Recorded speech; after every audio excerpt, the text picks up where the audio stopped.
to the Shooting Gallery, and welcome to PHEVER, Mr. Justin Berkmann, London resident.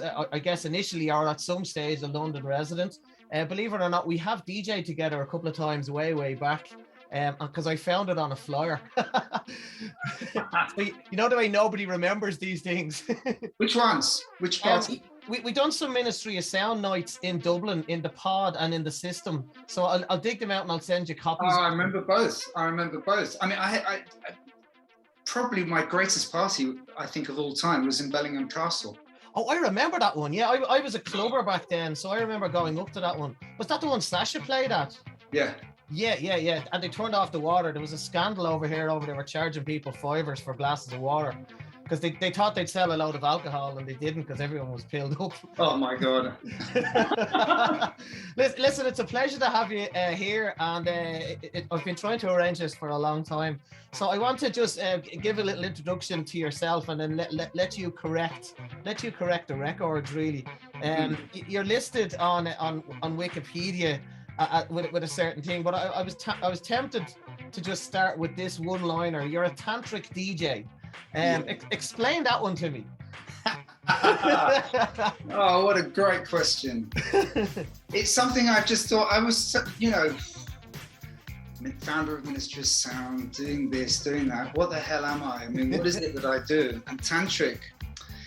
I follow a guru in Mumbai who's a tantric devotee of Ma Kali, and it's all about explosions and fire and energy and the darkness, but the love within. Yeah. And it's something I really related to. It's a sort of the Hindu version of voodoo, and it's just an unbelievable. Well, he's an unbelievable guru. So he's a tantric, and I thought, you know what, I'm a tantric as well, because when I play, for me, it's all about the same thing. We're on the same journey. What he goes on, I try to do in my sets. So I thought tantric DJ. Hey, I jump around a lot. I like it, and it's definitely thought-provoking.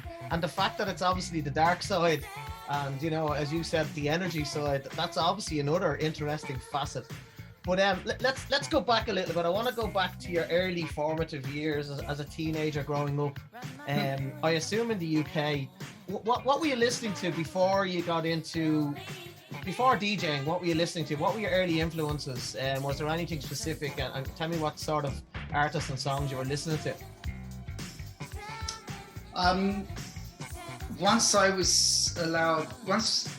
Basically, my father left the family when I was 10, and up until then it had been exclusively classical music. Yeah. Nothing but. So I got a good schooling in that, but after that I started, within a few years, getting into music. About 13, I suppose that around 13 I became a punk, which would be 1977. Yeah. And I was straight in with sort of, initially Stranglers and The Damned, Adam and the Ants. And then I suppose I developed a little bit angrier, and I went into Crass and these kind of bands. And a lot of it was the fact that I lived in West Hampstead, and the railway was probably one of the best places in town. At least it was a local place that had a lot of really good bands play there. And then, of course, later on, I went to the Music Machine, which was in Camden Town, and to see, bands like The Ruts, UK Subs, my God, I mean, the bands, all of those kind of bands at that time. But I was a fairly solid punk. Yeah. And then I think when New Romantic came along, I kind of lost a bit of interest and kind of maybe was there but wasn't there. And I think really I kind of reconnected for a while. I mean, there was. Did you like the New Romantic scene, or was that just too much of a contrast? Say again? Did you like the New Romantic scene, or was that just too much of a contrast from the anger and the energy of punk? I think it just, you connect to some sounds and some music you don't get. I mean, like in the noughties, I didn't get minimal.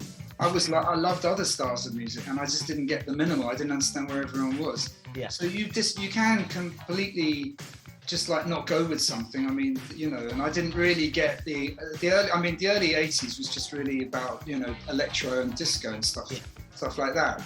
But I wasn't really a hardcore collector or a hardcore clubber. I was going out, but I was doing, you know, an apprenticeship in the wine trade, and I was kind of doing that for 5 years. And it was only when I went to New York, really, it was the year before New York, and then when I went to New York in '86, that's when I really understood what I needed to do. It was house music that opened it up for me. So you would have been about 18, 19 heading over there, I guess, in around that age. 23. Thanks.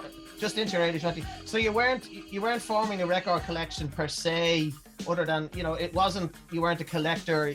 You didn't have aspirations, I guess, at that stage until I've read about New York. I've read about some of your stories about New York, and we'll come to that. I just want to figure out, was there a spark on this side? Was there a musical interest other than general listening?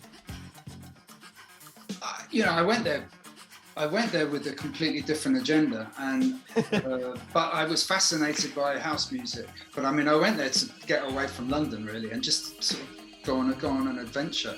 Yeah. And New York was the first port of call, but as soon as I got there, I realised there was far too much to discover to go anywhere else. Yeah. And it kept me there for nearly 2 years, and I watched an evolution of the end of an era, and the beginning of a new one, and it was quite marked as well. And it obviously, for me, it was all around the Paradise Garage closing. But I went there with ambitions to just survive and get a job and hang out in New York, and not really understanding why I was going there. At that point, I was dancing. I love dancing. I mean, I'm a clubber. Yeah. You know, and I didn't have that ambition. I wasn't arrogant enough to think I could actually get in a DJ booth and start playing the music. You know, I was just thinking, you know, I'm just a clubber. I just want to go. I want to go to the garage. I want to go here. Went to the Saint. Yeah. It was the most incredible club I've been to, I think, in terms of just being completely bonkers in terms of the way it was designed. and you know, it was just a fascinating thing. The DJing sort of just by accident came along, and it worked, and you know. Tell me about the garage. I mean, I'm 10 years too young to have made that trip. Tell me what it was like going in and hearing Larry Levan, and you know, that first impact of that room. First of all, you go in there, you wouldn't really know who was playing, because when you got to the front door, or you got up to the top of the ramp, on the board was who was playing, which PAs were that night. Liz Torres, Sybil, Colonel Abrams, I mean, whoever it was, they were up there, but it was never listed the DJ, so you didn't know who was playing, and you don't know who was going to play. Yeah. Now, I went there, as I suspect, and I'm not sure about this, but I'm fairly sure that when I went there had been a row between Larry and Michael Brody, I think. And I think he was playing a lot more on the Fridays, I think. But to get the accurate dates on that, you need to speak to someone who was there, who knows, like David Tapino. But I think that was going on. There was sort of a bit of a row. So I don't think Larry was there all the time. I think he was there a lot, but you'd never know. You'd never be able to confirm who. Well, the thing is, you see, is that the dance floor was, you know, everyone dancing in the same spot, really. I mean, I realised this within a short period of time, that every week you'd go and you'd see the same people in the same place each week. So it was incredibly territorial, and we parked ourselves literally in front of the DJ booth, so we couldn't see who was playing. We were underneath the booth looking at the floor. We had the same view as the DJ, but from below. Yeah. And we were around that middle speaker, and it was like Little England there. It was all, you know. There were probably a good 15 English people there. It was our friends. It was David Piccioni and Black Market and Rennie Goldstone, and you get sort of, you know, Alexander McQueen would occasionally be there, and it was kind of Little England. Yeah, yeah. And that's where we went, and it was fascinating. And you know, my love of disco has grown since then. I was so house obsessed that I needed house. So anytime a house record came on, it was just, you know, it was massive. So the disco was kind of in the way at that point. You know, it was obviously the disco into house crossover period, and were the DJs still doing it like in sets? Here's our house set, and then, or was it quite random? How were the sets structured? Were they just all sorts, musical all sorts, or was it very structured? There were no two nights the same. Okay. Although there was a lot of repetition in records, there was no predictability. I think Larry made it very clear to everyone who worked there that you mustn't play an ordered set. Yeah. You have to play from this gut, and you have to read the floor. And that was kind of one of the sort of columns of the rules of garage or playing there. That's a rule that's been sadly lost on a lot of the newer generations. Yeah. And so, but the thing is, there were the records that you were longing to hear. I mean, I did the one record that I think really stands out for me that was just bizarre for all of us was "Baby Wants to Ride" by Jamie Principle, which Larry, David, whoever it was, but it was they were playing it. It was probably Larry, but they were playing it 3 months before it came out, before anyone else had a copy of it. It wasn't played anywhere, on the radio, no one else had a copy. You could only hear it at the garage. Probably in Chicago as well, but in New York, the only place you could hear it was the garage. Frankie, and it became the anthem really quickly, and of course it was this unobtainium, this one record that everyone who went there, there was loads of DJs, believe me, all wanted that record and no one could get it. And of course, you couldn't, there were no recording devices. I mean, a dictaphone, and what are you going to do with that? So it was like, it was, you had to listen to it, you had to suffer it, knowing that you couldn't have a copy of it. And fortunately, they play it maybe twice a night or even 3 times, so you got your shot of it. But, and that was a really wild experience for me, just be so desperately after a record that you couldn't get, and just the experience of living through that club and how they reacted to it, and it was just brilliant. It was, and for me, that was the moment that really sort of encapsulated living in the middle of Pose, more or less. What sparked your own? I mean, obviously there was notions that sparked out of that experience over the year or two. Did you decide then and there to bring back some of those ideas? I know Peter Hook mentioned the same. He had the same experience in the Paradise Garage when they heard a DJ mixing, because they decided to change the music policy in the Hacienda. Did you have that kind of a notion at that point, or was that sometime later? About the mixing, you mean? Well, no, about bringing those ideas back to the UK. I'd been going to the clubs. I'd been going to the raves in sort of north central London, so around King's Cross, Euston, that sort of Camden area, but pre-New York.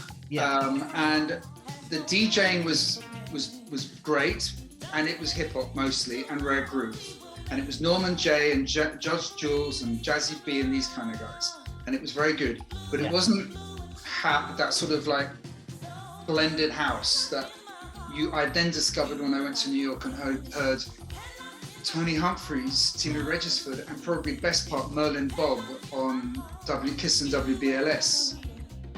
Timmy and Merlin Bob were mind-blowing, and I was like, how do they do this where they've got so many records playing? And I always thought they must be doing edits, and maybe they do one mix and then they do an extra mix on top, and how do they play 3 records? And of course, later on, I actually witnessed Timmy playing at Shelter, and he does it live. There's no tricks. It's just skill. Wow. And I don't know, it was a schooling, and it was just like, wow, this is possible, and playing all these tracks together and, layering it up. So this was what it was. It was taking the one record one after the other and starting to layer it, which is something that's always fascinated me. Yeah. It's very much my style now, as much as I can, try to keep the things running together as long as possible. I love it. And so this is where it kind of started. And then we would go to the garage. So that's where I got the thing about the DJing. And then, of course, the sound system was going to the garage. So that's what I brought back. The ultimate club design. And I wasn't coming back to teach everyone how to DJ, because, that's a bit presumptuous. It wasn't about that. I was maybe teaching myself how to do it. Yeah. But I think there wasn't a club. There was a rave scene and as you mentioned, there was a lot of pop-up clubs, but there wasn't a custom-built club, I don't think, at that stage in the UK, other than the Hacienda, which was a venue. I don't think there was anything like that in London, was there? Like what Ministry opened up to be? You've got Shoom, you had the Astoria, you had clubs that were... Pop-ups, yeah. That were the pop-ups, yeah. But purpose built. No, not really. Can't think of one. How did you obviously, you know, how did you find that building? Or Yeah. is that a long story? Well, I think if I hadn't found the building, I could have become a London taxi driver. I think pretty much done the knowledge. Brilliant. And I mean, believe me, I mean, from Uxbridge to the Royal Docks, from Enfield to Croydon. I mean, you know, and it was really, and it was always going to be an SE1 really, because the north of the river was just a nightmare. Because we gave ourselves a really hard set of parameters, and the one main one was 250, 300 meters from any residence, because we knew NIMBYs were always going to be killer. Yeah. We don't want anyone coming to us with not in my backyard. Yeah. Especially when they can be powerful.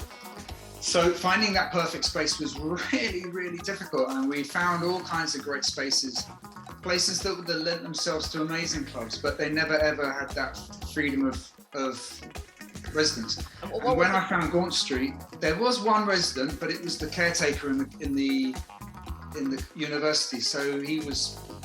We just double glazed his place, and in any case, you couldn't hear anything. You couldn't hear anything. I mean, the point was, when we opened the ministry, we said to them, "Look, you won't be able to hear the music in the streets at all, and it's going to be really, really, really, really, really loud. But you will not hear one iota of any sound in the street ever." And was that the concept of having the speakers within a room facing each other, the cancellation effect? Like, there's a lot of thought. Explain the science, or some of the science. Well, the idea is that if you have well, first of all, we just like, okay, so we make a box within a room. So because if you put the stacks inside that building that ministry's in without the box, and you switch the system on, the building would explode. It'll be like a James Bond movie, and boom, like this. Or, you know, and people on the trainers, they're going, "Oh my God, what was that?" Yeah, that was ministry. No, and so we built this box within it. So it is pretty much like a bunker, and you can set off a nuclear bomb inside it, and no one in London would know. It's kind of like that. And one of the key things is that we didn't want any doors, because it's always like, oh, it's okay, you have two sets of doors. Well, no, it's not. You open the doors, you open the other doors because it's hot, and then the sound pours out. And the next thing you got people complaining. So it had to be door free. It had to be where you could play it as loud as you wanted to, within reason, obviously. You don't want to kill people, but you know, you play it with a decent volume, whenever, anytime, without restrictions. That was the key. So it was all about building that. So 5 sides, there's no parallel walls. It doesn't, you know, there's the waves all bounce all over the place. So you don't get these things. It's still complicated. It's not as simple as that, but it helps. Yeah. And the tunnels, which were just brilliant, because what was great about them when we first opened, they were absolutely like it was like walking into a carpet factory, and your ears closed in on you, and it was really freaky. And then you'd walk around the corner, and as you saw the dance floor, the volume just went wow. Yeah, like in your face. Quite interesting. It's an amazing concept. I'm guessing it didn't happen overnight. Tell me about the struggles to, obviously, once you found a site, the struggles to get the money, to get the partners, or was that a relatively easy enough prospect? Tell us some of the highlights and lowlights of that one. Yeah, money was easy, because obviously the main investor, James Colombo, was, you know, using his own money. I mean, he bet his life on it. So and that was limited, and of course we went way over budget. So other people were needed, and that wasn't easy, because I mean I went to school with you know, people who I won't mention. I don't want to embarrass them, but they are in the industry, and they laughed me out of town when I told them what I was doing. Yeah.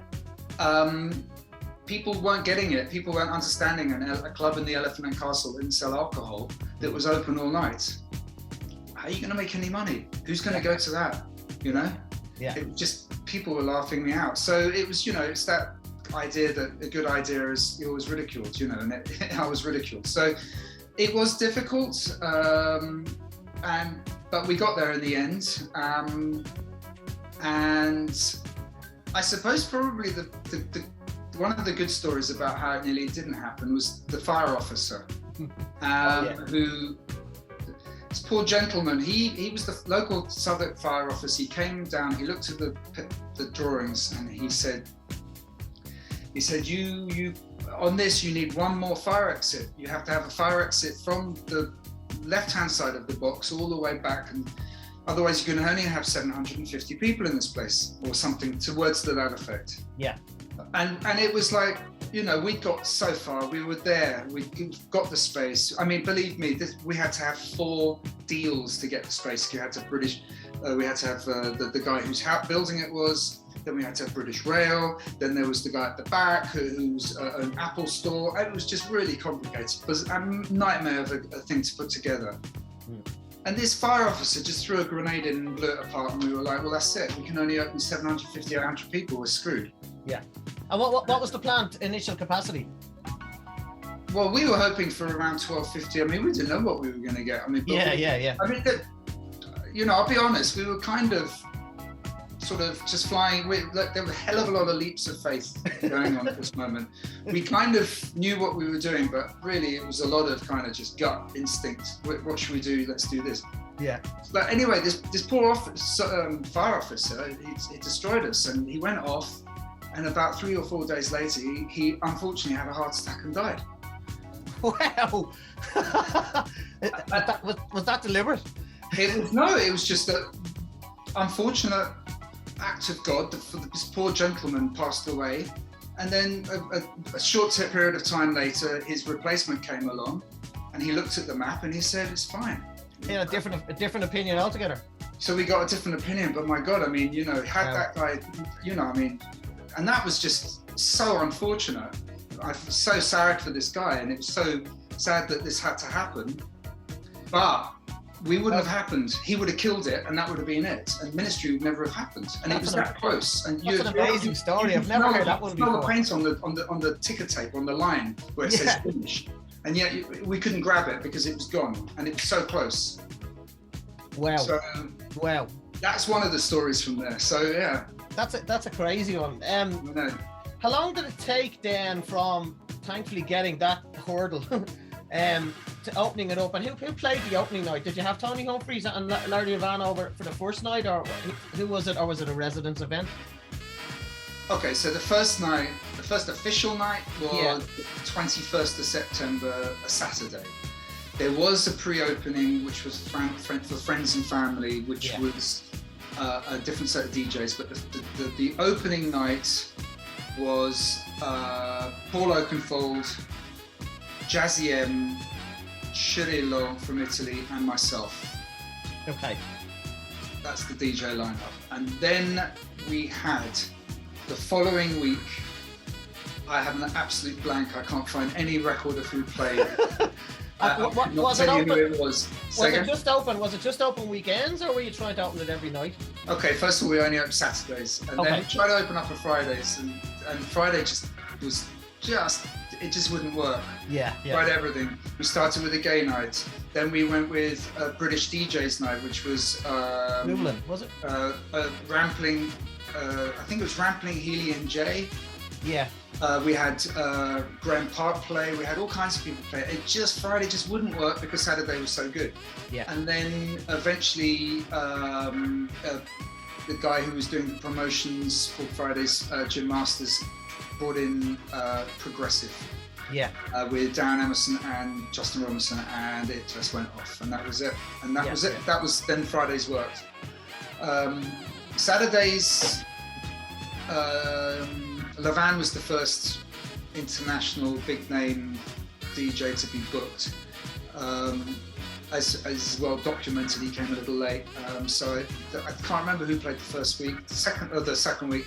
Third week it was Larry. Fourth week it was Larry. And then we went into then we had... Was the garage still going at that stage? Say again? Was the garage still actually open at that stage, or had it closed? 4 years shut.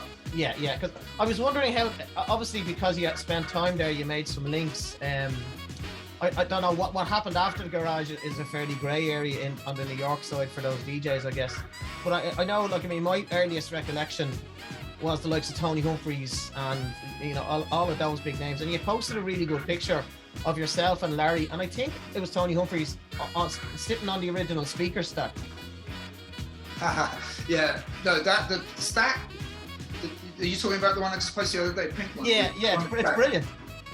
Isn't it? I mean, it just popped up 5 years ago in Time Out, and it was like, no way. It looks like a boy band kind of album cover. You know, I mean, it's just like incredible. And we finally found out. No, we haven't found out. We're still working out who took that picture. We're still looking. We're trying to working out all these kind of who's taking all these pictures. Yeah, that's an amazing shot, and my God, that's Humphrey, the guy I built Ministry with, who's sitting inside the speaker. Yes. It's Larry standing up, and that's me on the side. And then, sorry, what else were you saying? There wasn't a question you said before that. Well, I just want to. I mean, we used to get a lot of in Ireland. We used to get obviously the flyers and the music press, and you know there was a bit of hype at the time because of what Ministry was. But we used to get some of the tapes. People were bootlegging tapes, and we used to get some of the tapes over, you know, of the ruling nights and some of those. You know, I remember Tony Humphries' set coming over, and you know, they used to appear in Dublin for sale on the black market, basically, and not just Ministry, obviously. You know, a lot of the bigger clubs and a lot of the live events would do the same. But I remember that's when I got introduced to, wow, look at this shit going on over there. We don't have to go to America. And I guess there was a bit of thinking on your side to bring that magic and that mastery that the US DJs brought to the table and showcase it, because it wasn't really done to much extent. The whole, and that's what Pod tried to do in Dublin as well, a couple of years after you guys opened. But it's a risky move, it's a pricey move, I guess, and it paid off. It wasn't pricey. Well, I suppose at the time, no. They weren't pricey. I mean, they were reasonable. They were reasonable money because these guys were still. And you know, I don't know about today. It doesn't seem to be quite as important anymore.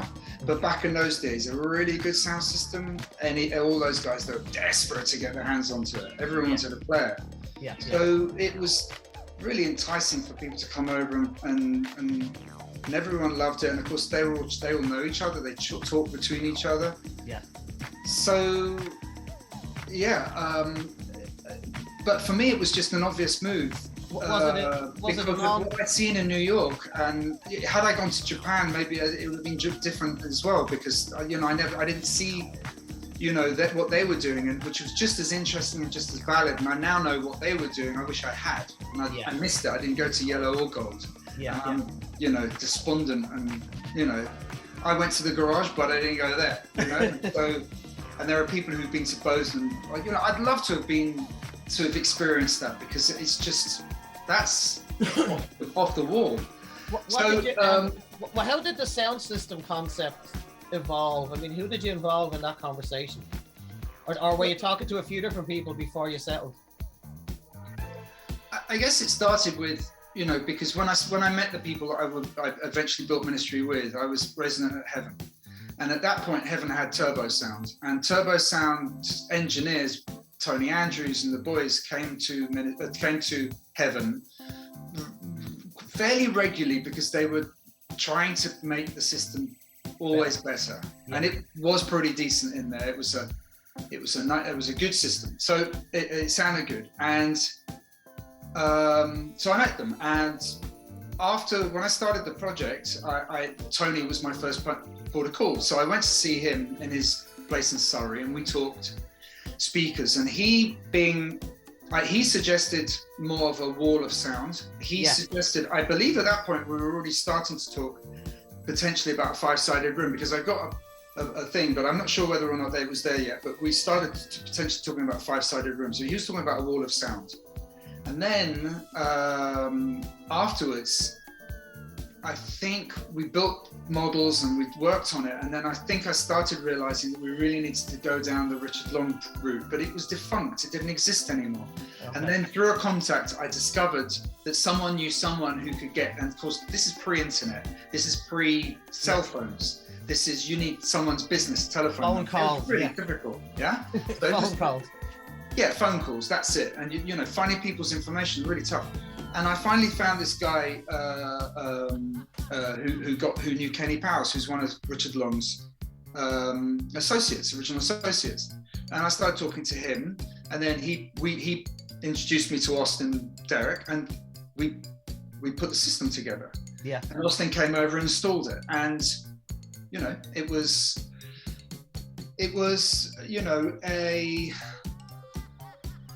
can't have been. It was a beginning. Hold on, I was just looking for the word there. It was a sort of not beginners, because that's really down with it, but it was a sort of medium level version of what the garage had, if that was like your Formula One or your big top max best you can get. Yeah. We were good, but it was rudimentary. The room hadn't been EQ'd, there wasn't any paneling, it was sort of, but it was really simple, and there was no rattle, there was no stuff. The 5-sided worked, the walls hadn't painted. It was really raw, and it worked, and it sounded incredible.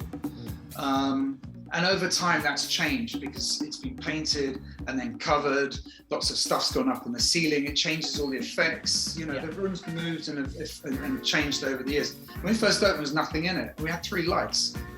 Yeah, and they're on the floor. Yeah. Yeah, I guess it was kind of just like a warehouse at that stage. Yeah, it was, you know, I mean, it was just really rough and ready, but it was clean and rough and ready, so that was nice. It wasn't, you know, people weren't peeing behind the speakers at that point. Yeah. So it was okay, but it was still, it was right. I mean, you scratched the wall and dust came off of that. I mean, it was, the bar was concrete on the floor. It wasn't, they hadn't covered it yet. So it was, you know, it was still quite industrial.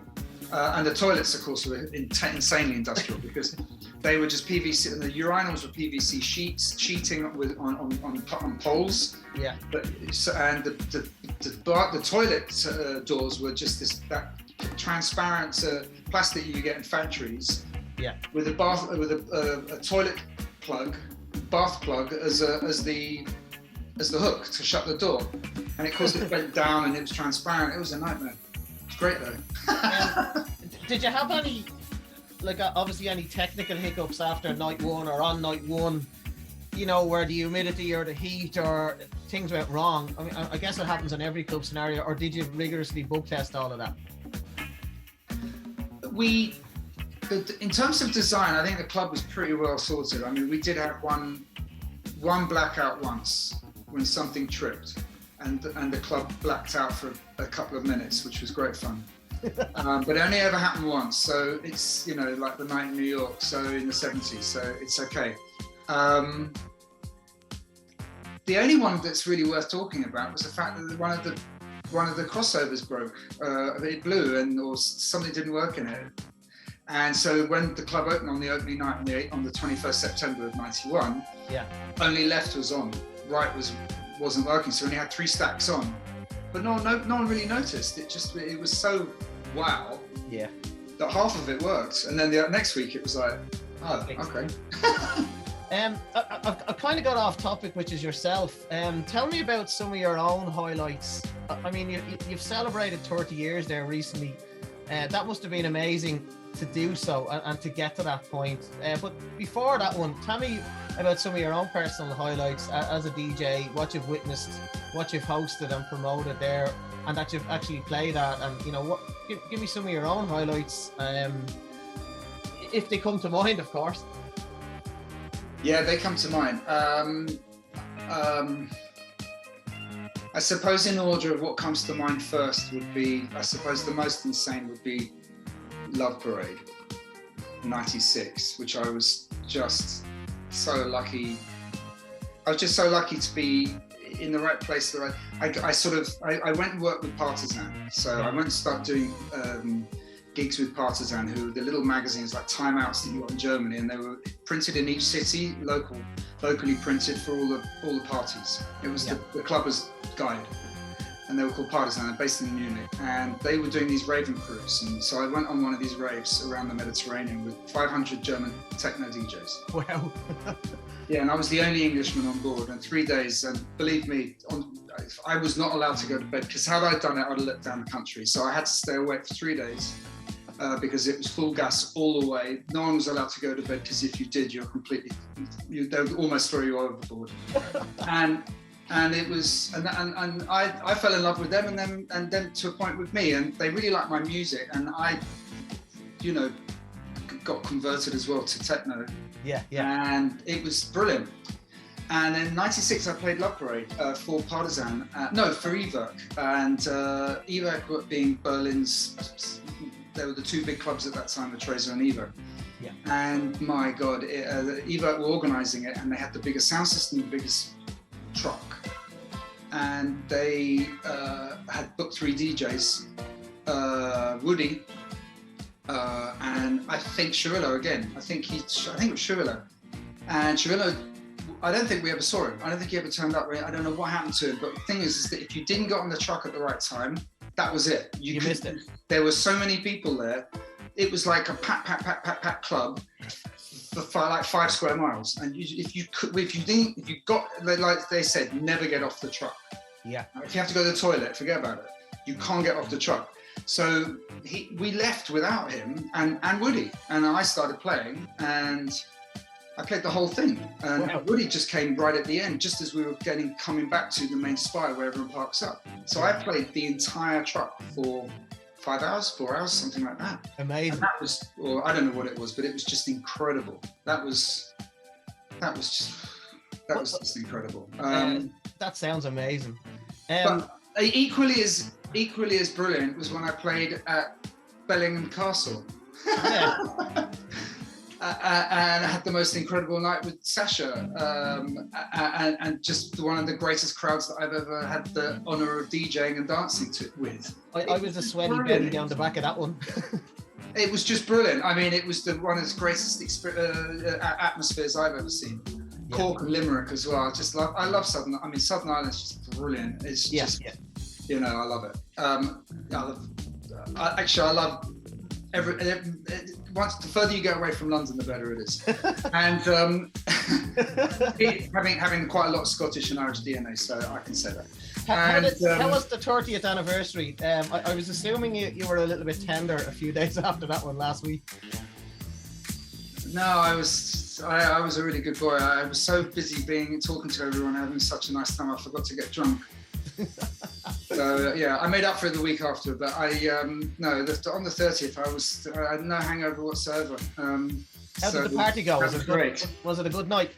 It was a great night. Can I tell you about one other club before you go on? I just want to tell you about one other experience, about one other place, because you said to me about one of them. Yeah. Which I've never really talked about. No one's ever really asked me about it, and it's a massive part of my life, and ironically, you know, not documented. And that's that I played in Naples for the best part of 10 years, on a regular basis. A relationship with a city is quite an experience when you actually become part of that city and they adopt you. And you know, I now speak their language. I'm married to one of their ladies and have 3 lovely children. Yeah. And DJing in Naples was like nowhere else. And was it always the same club you were working with, or did you move around a little? It was, for the best part, it was Angels of Love, who would move around and play different clubs. Yeah. And it was a group that was based around Claudio Coccoluto. Yeah. And 3 or 4 people who just ran this amazing club in Napoli. Yeah. And it was what an amazing name to be linked with as well. Yeah, and it was just an incredible experience, but the atmosphere was unbelievable. Their knowledge of music, they did not like anyone to go there and just they were quite brutal, the DJs that were just going there without actually putting their heart into it. They wanted DJs to be tantric. Yeah, to really give their all. They wanted soul bearing. They wanted people to sweat and, you know, really put their heart into it, and then they'll love you. And that was Naples, and you know, the stadium and the beach and the life and the pizza and the people, and it's just an amazing experience. Wow. And I had that kind of like, I've had a very quiet, private affair with the entire city. Yeah. And I've never really spoken about it, so it's just nice to be able to mention it somewhere. That's a really nice one. That is a really nice one, because I haven't heard about that one, and even the whole Italian scene, similar to the Irish scene, doesn't probably get enough press, at least overseas, you know. the Italian scene is incredibly important. I mean, you know, DJ prices wouldn't be half as high as they are now if it wasn't for the Italians. Yeah. Because they blew the roof off the top of that one. My God, after we started it, they were just went. And of course, Ibiza, you know, in Las Vegas, they carried on very well. But the Italians had the brilliant scene, great DJs, incredible people, very valid. But what's really forgotten about is what is Italo disco, is what they did in the early 80s. They kept disco alive. They kept that house sound that was evolving into house. And made that going. Yeah, if it wasn't for them. Established that piano sound, that you know, that crystallized a lot of that disco house. Yeah, it's so critically important. It's so overlooked. I mean, you know, everyone's always raving about everyone else, but these guys are really, you know, it's a big deal. Gino Socio, I mean, you know, there's so many of them. But I mean, it's, you know, I've forgotten his name now. The one who did Problem d'Amour. I've even DJ'd with him. He's brilliant. What's his name? Alexander something. And he's, I mean, he's utterly brilliant. I mean, he's, you know, playing electro sound from the 80s and 90s. It's just unbelievable. Wow. So I think that's a really important country that's been overlooked. And I love it. I think the Italian scene is incredible. And some of the best DJs, I mean, Flavio Vecchi, you know, Ralph, I mean, you know, really deep, you know, talented, brilliant DJs. So, yeah. Tell me what's, we've gone way over time, but that's been a really good chat to you. Tell me what's coming up next. What's on the to-do list, on the tick box? What have you got, or what can you divulge? Is there anything that you'd like to do, or that you can talk about coming up? Yeah, I mean, if you'd spoken to me in a month, I might have been able to give you slightly more detail, but I am working on something which I've been working on for a bit now. Yeah. And I was going to do it in October, but I just felt that the timing wasn't right. I feel that next year is going to be better. And so I'm prepping up now quite a nice event that I'm going to be doing at Ministry at some point next year, probably spring, summer, hopefully spring, late spring, something like that. Right. So at the moment, it's very much in the planning stages, but yeah, that's what I'm working on at the moment. Well, let me know about that one. I'll get over. Yeah, no, that will be worth flying anywhere from. Yeah. You know, even Japan, I would say that would be worth flying anywhere from. I'll stay in touch. Yeah, no, I mean, if you're going to do it proper, and that's what I wanted to do. I'm going to do something that's really, really good. Yeah. And then personally, I'm DJing, and I've discovered through lockdown and just spending a lot of time researching and just looking and sort of going to a blank board, I've rediscovered a completely new sound that I love. I love playing disco and old house, but what I now play, I love to play, is I like to play techno solo. Yeah. Sort of, you know, not like Weatherall, but it was kind of Weatherall's when I did a party with him a few years back. Yeah. He stimulated this because he was just such a genius, and it was this. I just love that idea of, and it's sort of stimulated me. So I play cross genre. I play, you know, 5-10 different genre, but it's just the idea of like getting people into a place where you can play techno slowly is lovely. Yeah. I love it. You know. It is. You're right. Weatherall crafted that chug scene, as we kind of call it here, but I've heard him playing acid house and techno, all slowed down to, you know, 116 and never over 120. It changes the whole dynamic of the groove, and you hear all the elements that you might miss at 125, 130, you know? Yeah, no, I mean, you know, taking 135 BPM track, playing at 120, it's like, it opens it up. So it is... It takes balls. Yeah, and it's nice because, you know, I've been playing sets and it you know, I've fallen in love with it again. I feel like I'm about 23 or 24 again. So in terms of, I got so excited about it again. It's great because, you know, I'm sure it's, you know, it's difficult to keep always going and keep going playing the same sound, and to get stale is the worst of all. So, you know, I'm so excited about it again, which is great. You nailed it there in saying that you've rediscovered a sound and a love for music and reforming it. And that's what DJing's all about. Sometimes you need a little break to refine the sound and a new sound that you're passionate about. Absolutely. I might. I'll have to look into getting you over. Maybe we're hoping to run a festival early next year, so I'll let you know. It might tie in similarly with your project, so I'll let you know as soon as we have some green lights on this side. Justin, it's been a pleasure. It's been a long time coming, so thank you for your time tonight and your technical prowess and doing your hair and everything that brought this together today. It's a pleasure, mate. And I will dig out those flyers. I'll send them to you. Yes, that would be lovely. Thank you. And I'll definitely keep in touch, because I would like to get over to the club in the new year and just to develop this, because it's great to touch base properly. Thank you so much. Thanks to all our listeners on PHEVER. I'm sure they'll get a laugh out of this one. Thank you so much, my friend. My pleasure. My absolute pleasure, mate. Thank you. Thank you, mate. Cheers. Bye-bye.